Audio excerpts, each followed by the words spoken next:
Hello नमस्कार साथियों, स्वागत है आपका एमएस स्टडी पॉइंट पे। दोस्तों, हम चर्चा कर रहे हैं भारतीय इतिहास की।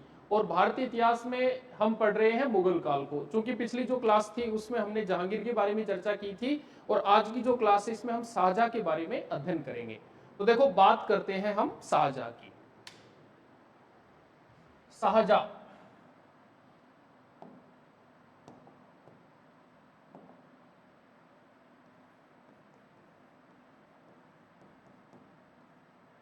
जहांगीर के उत्तराधिकारी हुए शाहजहां, और इनका शासनकाल 1628 से लेकर के और 1657 तक रहा बेटा।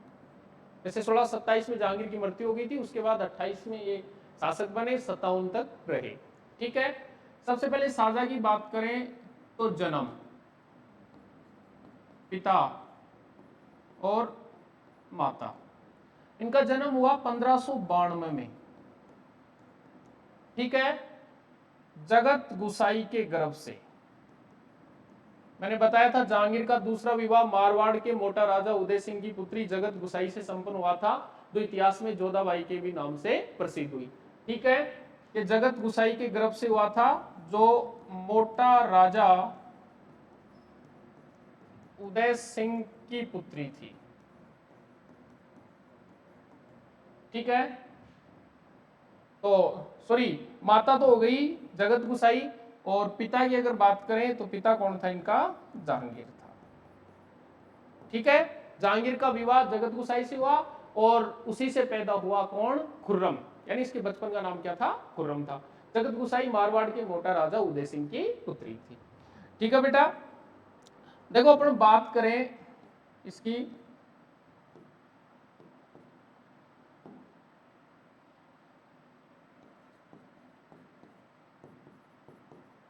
तो प्रश्न आता है बचपन का नाम। तो वास्तविक नाम या बचपन का जो नाम था वो था इसका खुर्रम। ठीक है। अब देखो, जो ही शाहजहां शासक बने, अहमदनगर के वजीर थे मलिक अंबर, उन्होंने विद्रोह कर दिया। ठीक है। और उस विद्रोह को दबाने के लिए खुर्रम को भेजा गया।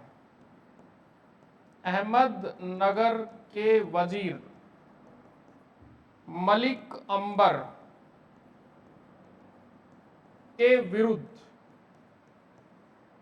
सफलता से खुश होकर खुर्रम को जहांगीर ने शाहजहां की उपाधि प्रदान की।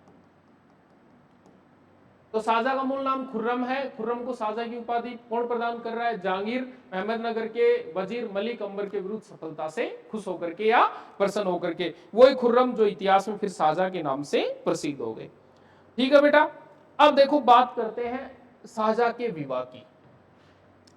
शाहजहां का जो विवाह हुआ वो नूरजहां के भाई आसफ खां और आसफ खां की पुत्री अर्जुमंद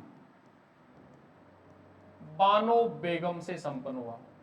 समझना, ये अर्जुमंद बानो बेगम इतिहास में मुमताज महल के नाम से प्रसिद्ध हुई। या फिर हम कह सकते हैं शाहजहां ने अपने विवाह के बाद, अपनी शादी के बाद अर्जुमंद बानो बेगम को ही मुमताज महल की उपाधि प्रदान की थी, जो इतिहास में मुमताज महल के नाम से प्रसिद्ध हुई। ठीक है। मुमताज महल के गर्भ से कुल 14 संतानें पैदा हुई, परंतु उनमें से केवल 7 ही जिंदा बची। तो 7 संतानें जिंदा बची। 4 पुत्र थे। ठीक है। और 3 पुत्रियां थी। पुत्र कितने थे बेटा? 4। और पुत्रियां कितनी थी? 3। ठीक है। तो 4 पुत्र थे वो दारा सिको, शाहसुजा, मुराद और औरंगजेब। पुत्रों में 4 जीवित थे, तो दारा सिको, शाहसुजा, मुराद और औरंगजेब। और पुत्रियां जो 3 थी वो थी रोशन आरा, जहां आरा और गोहन आरा। कितनी पुत्रियां हो गई? 3 पुत्रियां हो गई और 4 पुत्र। तो कुल संतान कितनी? 14। जिंदा रहे कितने? 7। ठीक है।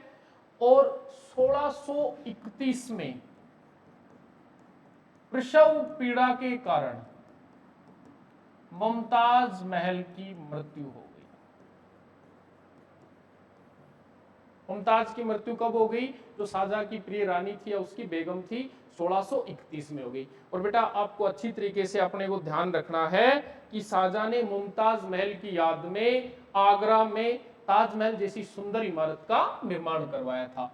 तो आगरा में अपनी बेगम मुमताज की याद में यमुना नदी किनारे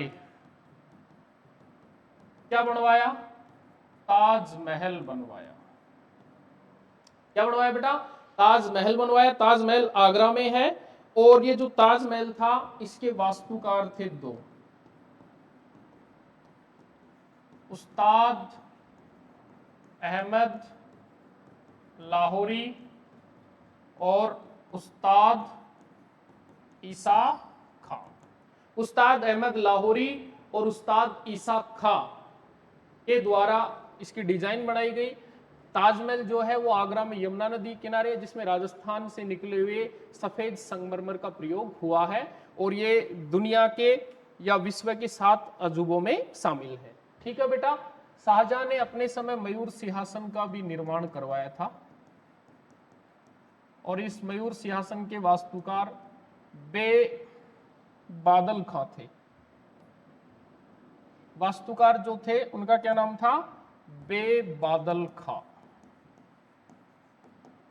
ठीक है। ये किसके थे बेटा?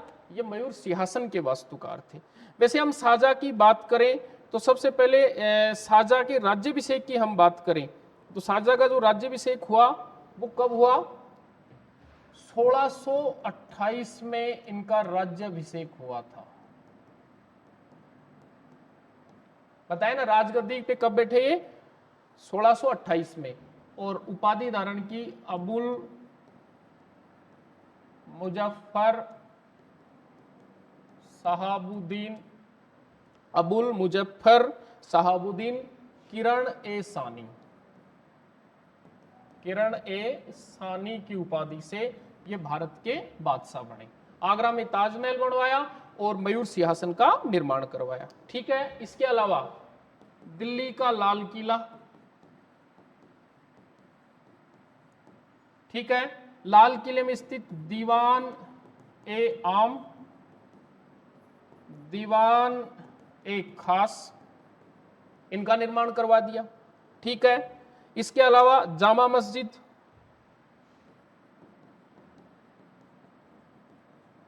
इसके अलावा मोती मस्जिद आगरा, मोती मस्जिद आगरा का निर्माता कौन है बेटा? तो शाहजहां है। ठीक है। और इतना ही नहीं, एक मोती मस्जिद दिल्ली में है, उसका निर्माण औरंगजेब ने करवाया था। पर आगरा वाली मोती मस्जिद का निर्माण किसने करवाया था? शाहजहां ने। और शाहजहां ने अपनी राजधानी को आगरा से दिल्ली लाने के लिए एक नगर बसाया था जिसे शाहजहानाबाद के नाम से जाना जाता है। किसके नाम से जाना जाता है? शाहजहानाबाद। 1638 में यह नगर उसने बसाया था। ठीक है। यही कारण है मुगल शासक शाहजहां का शासनकाल मुगल स्थापत्य कला का श्रवणकाल कहलाता है। तो शाहजहां का जो शासनकाल था वो स्थापत्य कला का श्रवणकाल कहलाता है। वैसे अकबर का साहित्य का श्रवणकाल, जहांगीर का चित्रकला का श्रवणकाल और शाहजहां का स्थापत्य का श्रवणकाल। तो आज की जो क्लास थी इसमें मुख्य रूप से हमने शाहजहां के बारे में जो सामान्य जानकारी थी वो और शाहजहां की स्थापत्य कला में रुचि थी उसके बारे में चर्चा की है। और बाकी जो जानकारी है उसके लिए हम अगली क्लास में चर्चा करेंगे। धन्यवाद।